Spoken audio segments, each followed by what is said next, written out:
জুলাই আন্দোলন ও অন্তর্বর্তী সরকারের বছর পূর্তি হতে চলল। এই এক বছরে যেসব বিষয় নিয়ে সরকারিভাবে বহুবার নাটক মঞ্চস্থ হয়েছে তার মধ্যে অন্যতম হলো জুলাই ঘোষণাপত্র ও সনদ। সরকার দায়িত্ব নেবে না বলে জানিয়ে দিয়েও শেষ পর্যন্ত সরকারিভাবেই ঘোষণা হতে যাচ্ছে জুলাই ঘোষণাপত্র।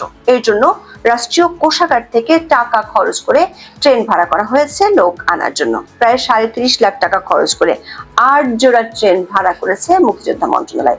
আবার বিতর্ক এড়াতে এবং সরকার সমর্থকদের খুশি করতে জুলাই ঘোষণাপত্রের খসড়া গোপন রাখা হয়েছে। অন্যদিকে জুলাই সনদ এখনো রয়েছে আঁতুড়ঘরে। যদিও প্রধান উপদেষ্টা অধ্যাপক ইউনূস গত ৬ জুন বলেছেন জুলাইয়ের মধ্যে জুলাই সনদ ঘোষণা করা হবে। রাষ্ট্রের কোন কোন ক্ষেত্রে কি সংস্কার আনা হবে তা নিয়ে রাজনৈতিক দলগুলোর সঙ্গে জাতীয় ঐকমত্য কমিশনের আলোচনার মাধ্যমে ঐকমত্য ও কিছু বিষয়ে সিদ্ধান্ত হলেও এখন পর্যন্ত জুলাই সনদের খসড়া চূড়ান্ত হয়নি।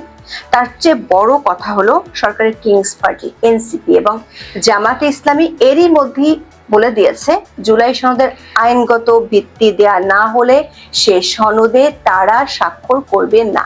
দল দুটি বলছে জুলাই সনদ ছাড়া নির্বাচনও হতে দেওয়া হবে না। প্রশ্ন উঠেছে, বেশিরভাগ রাজনৈতিক দলের চাওয়া হলো নির্বাচন, সে নির্বাচন পেছাতে কি সরকার জুলাই ঘোষণাপত্রের খসড়া গোপন রাখছে? আবার জুলাই সনদ ঘোষণার গতিটাকে স্লো করে দেওয়া হয়েছে। তার আগে সরকার ঘটা করে জুলাই ঘোষণাপত্রের উদ্যোগ নিয়েছে।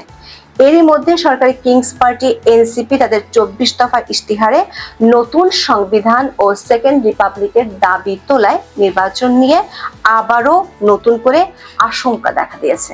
প্রশ্ন উঠেছে, এনসিপি যদি নতুন সংবিধানের দাবি করে তাহলে এতদিন তারা বর্তমান সংবিধান সংশোধনের জন্য ঐকমত্য কমিশনের বৈঠক করে কি শুধু নাটকই করলো? বিশেষ করে গত ২ দিনে সরকারের কয়েকজন উপদেষ্টা বিচারের প্রসঙ্গ তুলে নির্বাচন না দেওয়ার যে ইঙ্গিত দিয়েছেন সেটি এই আশঙ্কাকে আরো বাড়িয়ে দিয়েছে। বিস্তারিত জানতে চলুন যাওয়া যাক বিশ্লেষণ। ৫ই আগস্ট জুলাই আন্দোলনের বর্ষপূর্তি, সেদিন বাণী দিবেন অধ্যাপক ইউনূস। ভারতীয় গণমাধ্যম দ্য ওয়াল অধ্যাপক ইউনূসের সেই বাণীর একটি কপি ছাপিয়েছে। সেখানে লেখা আছে, একটি নিরপেক্ষ, অবাধ ও শান্তিপূর্ণ নির্বাচনের মাধ্যমে জনগণের হাতে ক্ষমতা ফিরিয়ে দিতে অন্তর্বর্তী সরকার অঙ্গীকারবদ্ধ। তবে নির্বাচন কবে নাগাদ হবে সেই বিষয়ে তিনি বাণীতে কিছুই উল্লেখ করেননি। অথচ বিএনপি সহ কয়েকটি দল ফেব্রুয়ারিতে নির্বাচনের দাবিতে ময়দানে সরব। কিন্তু ইউনূস সরকার এখনো ভোট নিয়ে নির্বাচন কমিশনকে কিছু বলেনি। স্বভাবতই নির্বাচন নিয়ে রাজনৈতিক বিবাদ চলমান। গণ আন্দোলন ও সরকারের বর্ষপূর্তিতেও ভোটের দিনক্ষণ নিয়ে ইউনূসের নীরবতা রাজনৈতিক বিবাদ আরো প্রসারিত করবে। সূত্রগুলো বলছে গত ১ বছর ধরে বহু নাটকের পর যে ৩টি প্লট তৈরি করা হয়েছে, সামনের দিনগুলোতে সেগুলোর মঞ্চায়ন হবে ধাপে ধাপে। লক্ষ্য একটাই, নো ইলেকশন। ইউনূসের ক্ষমতা দীর্ঘায়িত করার নকশা বাস্তবায়ন শুরু হবে ৫ই আগস্ট থেকে। সরকার সমর্থিত কিংস পার্টি এনসিপি জুলাই মাসে সারা দেশে পদযাত্রা কর্মসূচি পালন করেছিল। সরকারি সুবিধার সর্বোচ্চ ব্যবহার করে এবং সেনা ও পুলিশের কড়া পাহারায় সারা দেশে তারা ঘুরে বেরিয়েছে। ওই কর্মসূচি শেষে তারা ঘোষণা দিয়েছিল সংগঠনটি ৩রা আগস্ট শহীদ মিনারে জুলাই ঘোষণাপত্র ঘোষণা করবে। শেষ পর্যন্ত নিজের নিয়োগকর্তাদের খুশি করতে অধ্যাপক ইউনূস জুলাই ঘোষণাপত্রের ঘোষণার দায়িত্ব নিজের কাঁধে নিয়েছেন। এজন্য মানিক মেয়ে এভিনিউতে দিনব্যাপী কর্মসূচিও ঘোষণা করেছে সংস্কৃতি মন্ত্রণালয়। সেখানে বিকেল ৫টায় ঘোষণা করা হবে জুলাই ঘোষণাপত্র। অনুষ্ঠানে লোক সমাগম দেখাতে সরকারি কোষাগার থেকে অর্থ খরচ করে ট্রেন ভাড়া করেছে উপদেষ্টা মুস্তফা সরোয়ার ফারুকী। ভাড়া করা হয়েছে ৮ জোড়া ট্রেন, খরচ করা হচ্ছে ৩০,৪৬,০০০ টাকা। জুলাই ঘোষণাপত্র উপলক্ষে সরকার সমর্থকদের ঢাকায় ভ্রমণের ব্যবস্থা করা হচ্ছে। যদিও গত ডিসেম্বরে যখন বৈষম্য বিরোধীরা জুলাই ঘোষণাপত্রের দাবি তোলে তখন সরকারই বলেছিল এ দায়িত্ব সরকারের নয়, তবে সরকার সহযোগিতা করবে। এরপর ২ দফা সরকার জুলাই ঘোষণাপত্র নিয়ে রাজনৈতিক দলগুলো থেকে মতামত নেয়, কিন্তু তা ফেলে রাখে। তাই প্রশ্ন উঠেছে, জুলাই আন্দোলনের বর্ষপূর্তিতে যখন মানুষের চাওয়া নির্বাচনের দিনক্ষণ, তখন কেন অধ্যাপক ইউনূস জুলাই ঘোষণাপত্র তুলে ধরছেন? আবার সেই ঘোষণাপত্র রাখা হয়েছে গোপন, যদিও গণমাধ্যমগুলোর খবরে বলা হয়েছে এই ঘোষণাপত্রে 26টি দফা থাকবে। 3রা আগস্ট আপ বাংলাদেশের পক্ষ থেকে জুলাই ঘোষণাপত্র 4 আগস্টের মধ্যে জনসমক্ষে প্রকাশের দাবি তোলা হয়, কিন্তু সরকারের 2 উপদেষ্টা তাদের সেই দাবি নাকচ করে দেন। সূত্রগুলো বলছে এই ঘোষণাপত্রে এমন কিছু পয়েন্ট রাখা হবে যেগুলো বিএনপি সহ স্বাধীনতা পক্ষের দলগুলোর পক্ষে মানা সম্ভব হবে না। সে কারণে সরকার ঘোষণাপত্রটি গোপন রাখছে। বিশেষ করে এই ঘোষণাপত্রের সাংবিধানিক স্বীকৃতির বিষয়টি নিয়ে বিতর্ক তৈরি করা হবে, যেখানে গণপরিষদ গঠনের মতো বিতর্কিত বিষয় থাকতে পারে, যার কিছুটা ইঙ্গিত পাওয়া গেছে সরকার সমর্থিত কিংস পার্টি এনসিপির বাংলাদেশের ইস্তেহার ঘোষণার কর্মসূচি থেকে। জুলাই ঘোষণাপত্র সরকার দিবে এমন ঘোষণার পর এনসিপির কর্মসূচির নাম হয়ে যায় নতুন বাংলাদেশের ইস্তেহার। সংগঠনটির আহ্বায়ক নাহিদ ইসলাম 3রা আগস্ট শহীদ মিনারে 24টি দফা ঘোষণা করেন। এর প্রথম দফাটি হলো নতুন সংবিধান ও সেকেন্ড রিপাবলিক। দর্শক, গত মার্চে এনসিপির আত্মপ্রকাশ অনুষ্ঠানে এই সেকেন্ড রিপাবলিকের কথা বলেছিল দলটি, কিন্তু এ নিয়ে বিতর্ক দেখা দেয়। ডক্টর ইউনূসের নিয়োগকর্তারা তখন সে দাবি থেকে সরে এসেছিল। এর মূল লক্ষ্য হলো নতুন সংবিধান প্রণয়ন করা, যার মাধ্যমে রাষ্ট্রপতির পদত্যাগ চেয়েছিল তারা। সেই পুরাতন দাবি আবার নতুন করে কেন সামনে আনা হলো? উদ্দেশ্য একটাই, নির্বাচনের সব ধরনের সম্ভাবনা উড়িয়ে দেওয়ার জন্য সামনের দিনগুলোতে যে ছক কষা হচ্ছে তারই একটি ধাপ এই সেকেন্ড রিপাবলিকের দাবি।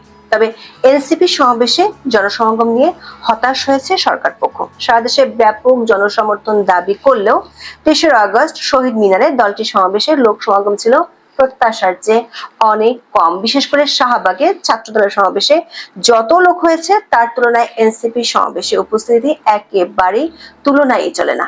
এনসিপির অনুষ্ঠানটি 3টায় শুরু হওয়ার কথা থাকলেও লোক সমাগম আশানুরূপ না হওয়ায় শেষ পর্যন্ত 5টায় শুরু করতে হয়েছে। ততক্ষণে ছাত্রদলের সমাবেশ শেষ হলে সেখান থেকে এনসিপির কর্মসূচিতে কিছু লোক যায়।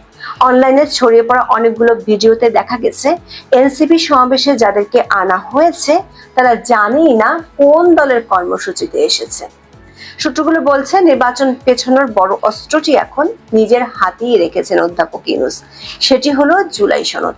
ছোট সংস্কার আর বড় সংস্কার নামে গত বছর অক্টোবরে সংবিধান, নির্বাচন ব্যবস্থা, বিচার বিভাগ, দুর্নীতি দমন কমিশন, প্রশাসন ও পুলিশ সংস্কার কমিশন গঠন করে অন্তর্বর্তী সরকার। গত ফেব্রুয়ারিতে কমিশনগুলো প্রতিবেদন দেয়। পরে সংস্কার প্রশ্নে ঐক্যমত্য তৈরির লক্ষ্যে জাতীয় ঐক্যমত্য কমিশন গঠন করা হয়। 166টি সুপারিশ নিয়ে রাজনৈতিক দলগুলোর সঙ্গে আলোচনা করে ঐক্যমত্য কমিশন।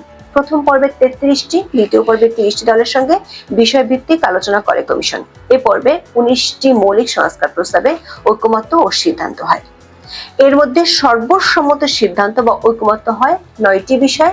দ্বিতীয় পর্বে 23 দিনের বিষয়ভিত্তিক আলোচনায় মৌলিক সংস্কারের 19টি প্রস্তাবে ঐক্যমত্য ও সিদ্ধান্ত হয়। এর মধ্যে 8টি বিষয় সব দল একমত হয়েছে, বাকি 12টিতে বিভিন্ন দলের ভিন্ন মত বা মন্তব্য সহ সিদ্ধান্ত হয়েছে।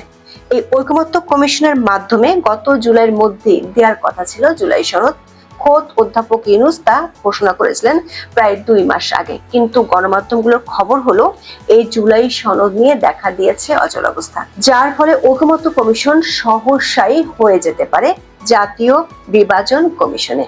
এই অচলাবস্থাকে আরো বেগবান করতে অধ্যাপক ইউনূসের সমর্থনে আছে 3টি রাজনৈতিক দল। তারা চায় জুলাই ঘোষণাপত্র ও জুলাই সনদের সাংবিধানিক স্বীকৃতি আইনগত নিশ্চয়তা, যেটি না হলে তারা যাবে না নির্বাচনে। এই ঘোষণা আসলেই আবার শুরু হবে রাজনৈতিক ঐকমত্যের নামে নতুন নাটক। সেটি নিয়ে আবারও চলবে সময়ক্ষেপণ। সেটিও শেষ হলে অধ্যাপক ইউনূসের নিয়োগকর্তারা ডাক দিবেন জুলাই ঘোষণাপত্র আর তাদের ইশতিহার অনুযায়ী সেকেন্ড রিপাবলিকের কিংবা গণপরিষদ নির্বাচনের। বাতিল চাইবে বিদ্যমান সংবিধানের। বর্তমান সংবিধান সংশোধনের জন্য ঐকমত্য কমিশনের বৈঠকের প্রয়োজন ততদিনে ফুরিয়ে যাবে। আবার উত্তপ্ত করে তোলা হবে দেশের রাজনৈতিক পরিস্থিতি। ততদিনে বিএনপির জন্য নির্বাচনটা হয়ে পড়বে বিস্কুট দৌড়ের খেলার মতো। সে বিস্কুট দৌড়ের খেলার শুরুটা থাকবে কখনো এনসিপি, কখনো জামাত ইসলামের হাতে। আর সব সময় বিচারক থাকবেন অধ্যাপক ইউনূস। সবকিছুর লক্ষ্য অনির্বাচিত সরকারের ক্ষমতাকে দীর্ঘস্থায়ী করা। তার ইঙ্গিত গত 2 দিনে সরকারের 3 উপদেষ্টা দিয়েছে। কেউ বলেছেন বিচার শেষ না করে তারা যাবেন না, কেউ বলছেন দেশ গড়তে 1 বছর যথেষ্ট সময় নাই। শেষ পর্যন্ত প্রথমে জুলাই ঘোষণাপত্র নিয়ে বিতর্ক, তারপর জুলাই সনদের নামে সময়ক্ষেপণ এবং সবশেষে এনসিপি ইশতেহার অনুযায়ী সেকেন্ড রিপাবলিক বাস্তবায়নের লক্ষ্যে কাজ করবেন অধ্যাপক ইউনূস। ততদিনে নির্বাচনের দাবিটাও আস্তে আস্তে ক্ষীণ করে ফেলতে চায় সরকার ও সরকারের মিত্ররা। এখন এ পর্যন্ত। সবাই ভালো থাকুন, সুস্থ থাকুন, নিরাপদে থাকুন। দেখা হবে আগামী পর্বে।